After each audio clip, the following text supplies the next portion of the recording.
welcome to the Life Sucks Cookbook. This is a quickie. It's LSC on LSC. Well, we have big news here on the west coast of Canada. Canada, not for sale. We had an earthquake. Yes, we did. And I was staying with a friend up on the Sunshine Coast in Sechelt, where it was pretty much the epicenter. We were like a little over 20 kilometers away from it. And it was thrilling and terrifying. Now, of course, you live in this area all the way down the west coast here. We're used to tremors and small earthquakes, and this was small. This was small. It was not a big thing. My friend and I agreed, very different from anything we had felt before. There were, I was in the kitchen, the cupboard was rattling. It was like glass front doors and glass inside. The thing was rattling really, really loudly. It took a few seconds for us to realize that it was an earthquake. And then at that moment, you're thinking, where do I go? Where do I go? I was looking around the place because now you don't know how long it's going to last. That's when I got scared. And I'm looking around at where to go. I felt it was better to get down beside something solid because I knew that from San Francisco studies that to be like next to a car was a good place because then something could hit the top of the car, but the car would withstand and it makes a little pocket for you beside. There's also the under the table thing, but I couldn't think fast enough. So in the end, I just kind of went into a hallway. I left my friend save herself. By that time, it was over. Afterwards, I said to my friend, I just couldn't think at that moment.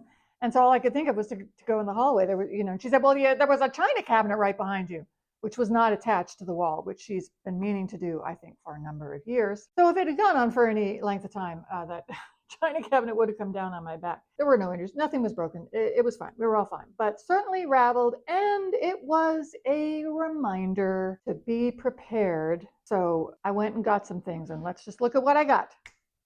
When my husband was alive, Bob, I'll call him Bob because that was his name. He was a true Boy Scout, always prepared. And we had emergency kits and packs and everywhere, in the car, in our homes. I used to say, well, if the big one really does happen, you will be the one that will keep us alive around fires in the rubble that we managed to get lit. But my value is that I will be able to do hand farts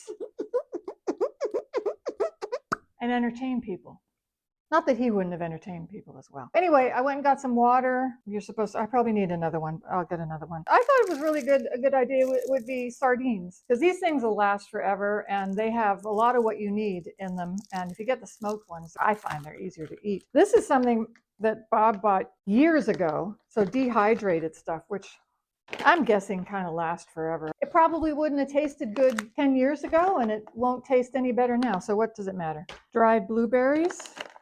Granola bars, I think, are kind of handy to just, you just have something to throw in. And nuts. Nuts. Here's the problem. There'll come a day when I think, oh man, I just need a snack. And I'll start raiding the emergency stash. And I'll probably start with the nuts. And then maybe I'll need a granola bar. I won't be eating the scrambled eggs with ham and red and green peppers as a treat. When did he get this? Oh, May 4th, 2014. Yeah, yummy. You just have to add water. So good.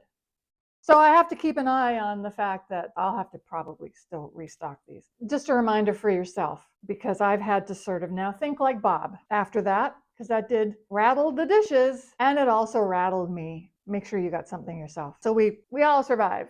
All right. Thanks for joining me. I'll see you next time on the Life Sucks Cookbook. Don't forget to subscribe.